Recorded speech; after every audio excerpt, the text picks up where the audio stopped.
Hello once again. Myself Dr. Harshini, Associate Professor, MBA Department SJPIT.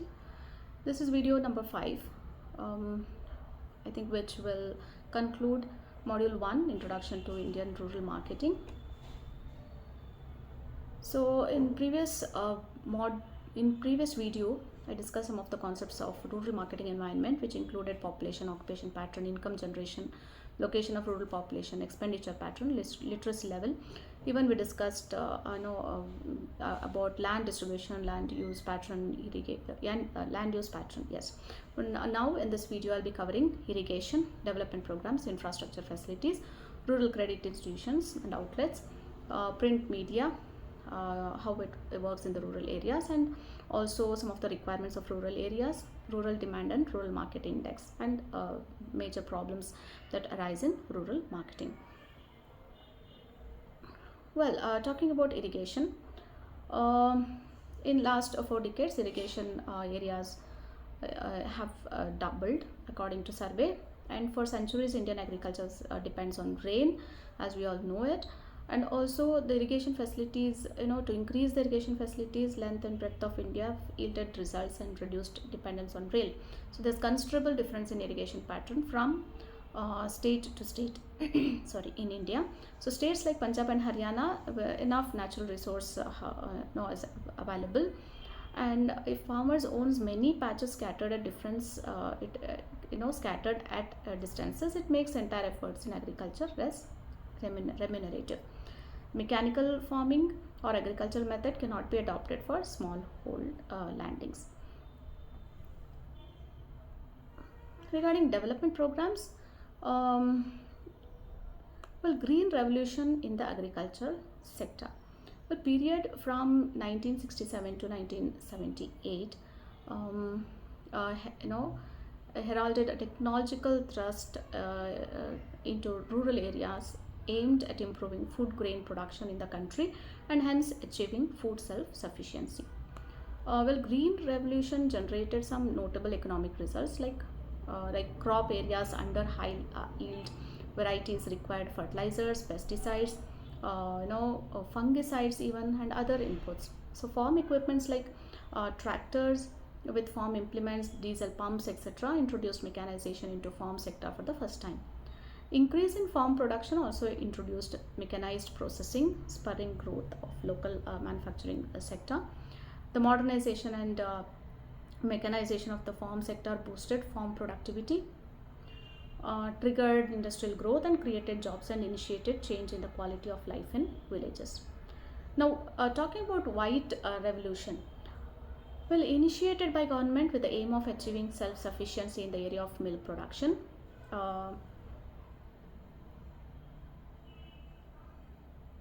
Okay, let me continue. And talking about white revolution, cornerstone of government dairy development policy was producing milk in rural areas through producer cooperatives and moving processed milk to urban demand centers. This gave a boost to dairy development and initiated the process of establishing much needed linkage between rural producers and urban consumers. Formation of producers cooperatives have played a significant role in institutionalizing milk production and processing. Socioeconomic and demographic factors such as urbanization and changing food habits and lifestyles have also reinforced the growth in demand for dairy products like ice creams, chocolates, yogurts, butter, flavored milk, etc. Milk production has increased from 17 million tons in 1950 to 51 to around 100 million tons in 2010 onwards, 10 and 15. Most successful story in dairy development has been in Gujarat, Punjab, Haryana, Uttar Pradesh and Andhra Pradesh. The NGO movement, well, important in providing assistance at the grassroots level, assimilation of technology extension in rural areas. Government programs implemented through NABARD, CAPART, KVIC and other are given shape by these organizations. Introduction of low-cost spindles, weaving machines, technology for leather processing, food processing, natural resources management, etc. have been some contributions in bringing about change at the grassroots level. Now talking about infrastructure facility regarding road connectivity. Um, Good road connectivity, particularly in rural areas between subdivisional towns and district headquarters, is often the primary means of supplementing public effort directed at providing public health and educational services, as well as infrastructural support for production and trade and commerce at the local village level. It is particularly relevant in the Indian context, where over 70% of population continues to live in rural areas, and where over 50% of villages with population of less than 1000 have yet to be connected by roads. So among the major states, Kerala has the highest road length per 100 square kilometers. Um, and talking about the post offices, we're talking about development programs. So post offices, India, for providing postal service, the whole country has been divided into 22 postal circles. It's further divided into regions, and postmaster generally, who is the post manager of the area, heads each region. Now the post offices in the country are categorized into sub centers, primary health centers, community health centers, and so on. And then rural credit institutions. Talking about rural credit institutions. Okay, these are some of the programs, schemes, government schemes, rural development. Okay, I'll take the government schemes later. Before that, we were talking about development programs. So how is the rural credit institutions have developed over the years in the rural areas? Well, a lot of credit institutions like Ashmita, Bandhan MF, Cash for India, Grameen Foundation, Grameen Kota, Hand in Hand, Microcredit India, uh, Mirada, MYRADA, Mirada, which means it's a non-government organization managing rural development programs in 3 states, South Indian states. Like there are certain, and also Rangde, again, is a mission. Rangde is a mission which is to make micro credit as accessible to every low income household by lowering loan interest rates through innovation means. So Rangde is committed to enabling individuals to become social investors through a transparent platform.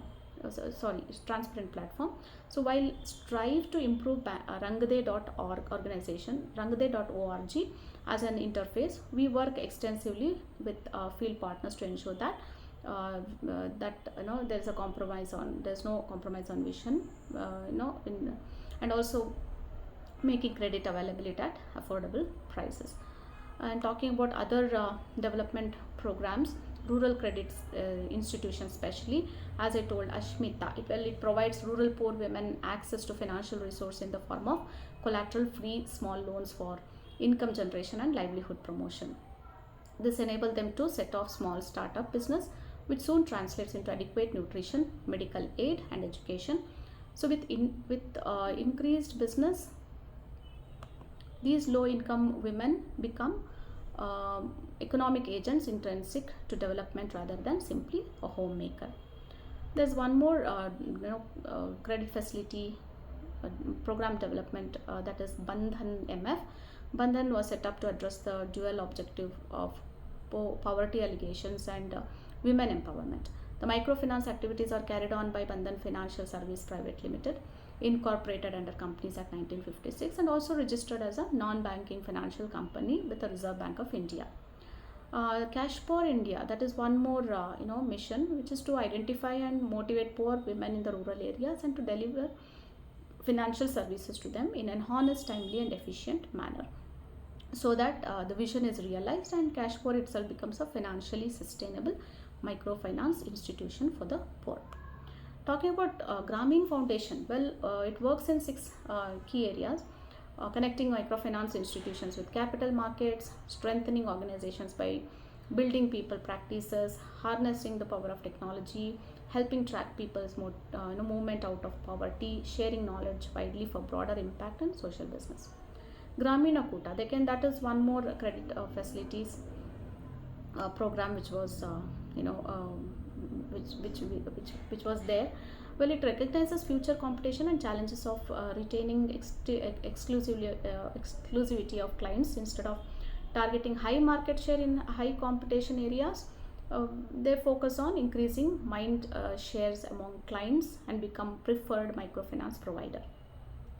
And there was one more, as I told, Microcredit India. Well, Microcredit Foundation of India, MFI, is a not-for-profit Section 25 company in Tamil Nadu dedicated to promoting entrepreneurship and community-level action in rural areas as a means to sustainable economic prosperity. So today, MFI works primarily with women. Through its field staff, MFI helps them to form self-help groups, that is SHGs, train them in good financial practice, facilitate access to microcredit loans, equip them with business skills, and facilitate access to new market for the products.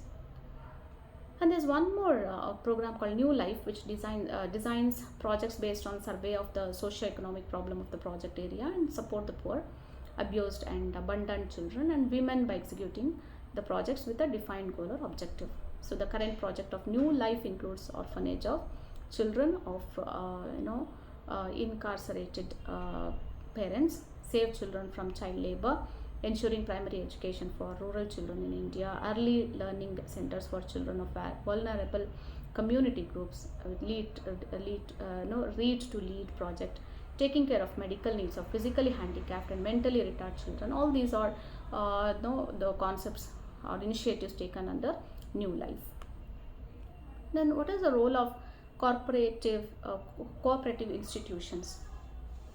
Well, cooperative society is an organization of groups of people with collaborative or collective responsibilities and thoughts for the development of needy, especially for underprivileged. Cooperatives helped in the development of agriculture, banking, credit, agro processing, storage, marketing, dairy, fishing, and housing, and its and households, rural households. Well, it occupies a key position in agricultural development with support in resource and input use, harvesting of water resources, marketing channels, storage facilities, distribution, market information, etc. Okay, then to continue with, now I can talk about certain programs initiated, like Agriculture and Processed Food Products Export Development Authority, APEDA.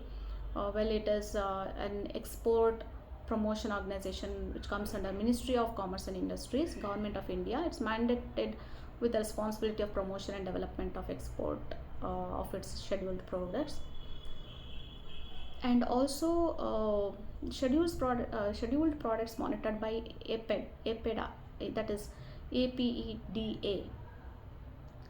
Well, it includes scheme for market development, scheme for infrastructure development, and also quality development, research and development, transport assistance, etc. Like talking about the print media in the rural. Okay, these are some of the schemes. As you can see, government schemes: Mahatma Gandhi National Rural Employment Guarantee Act, Pradhan Mantri Awas Yojana Gramin, Pradhan Mantri Gram Sadak Yojana, Deen Dayal Upadhyay Grameen Kaushalya Yojana, National Social Assistant Program, Sansad Adarsh Gram Yojana, National Portal of India, Day National Rural Livelihood Mission, and Shyam Prasad Mukherjee Rurban Mission, that is for development of urban cluster.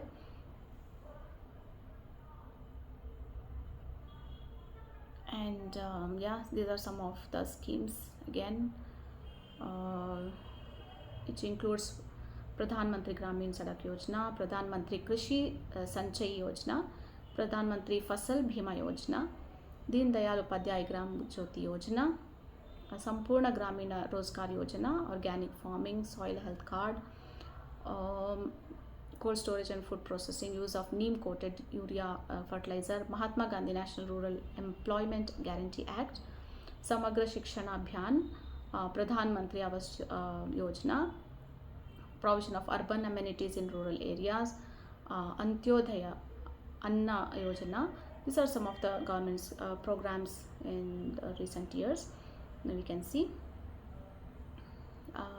And yeah, as I told, print media in rural, the reach of newspapers in rural area very poor.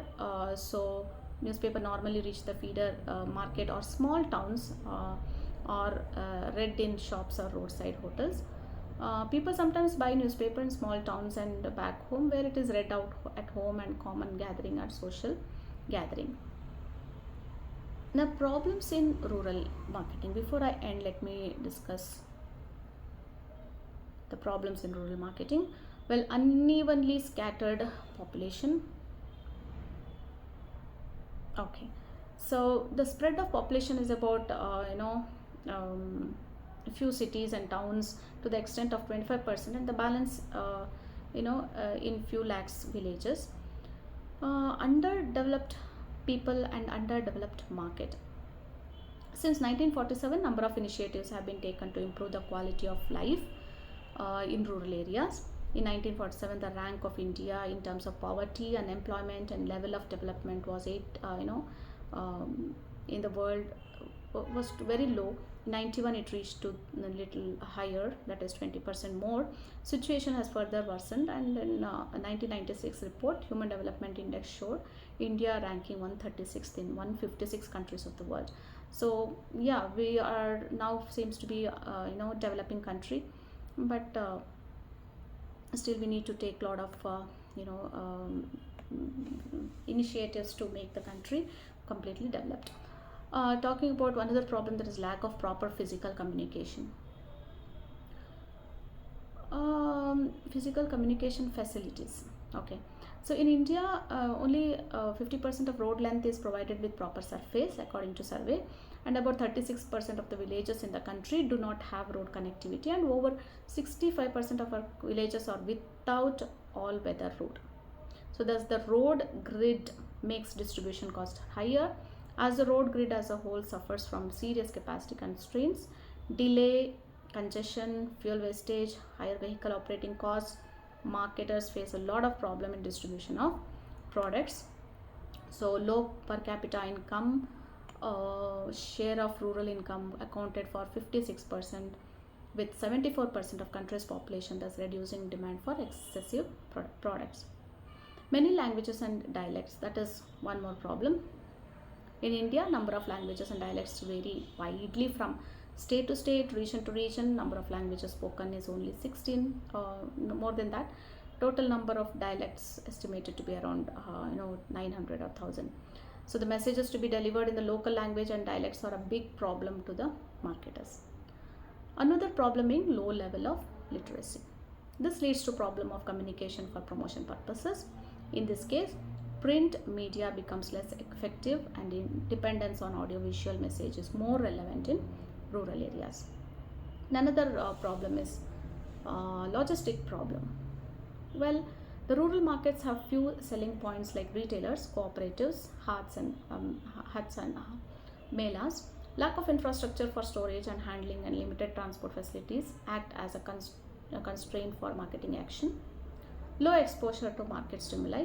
In rural areas, the rural people have low exposure to branded products, low product exposure, limited sources of information and learning, which creates big challenge to the markets to stimulate the rural consumers. Less retail outlets.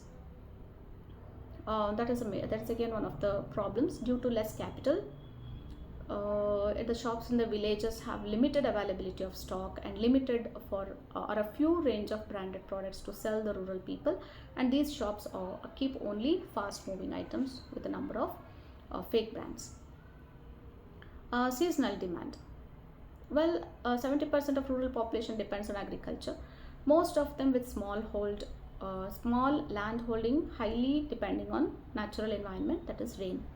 If the rains and weather conditions are good and on time, the farmers will get good harvest, which leads to good income.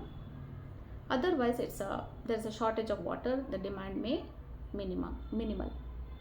Traditional life.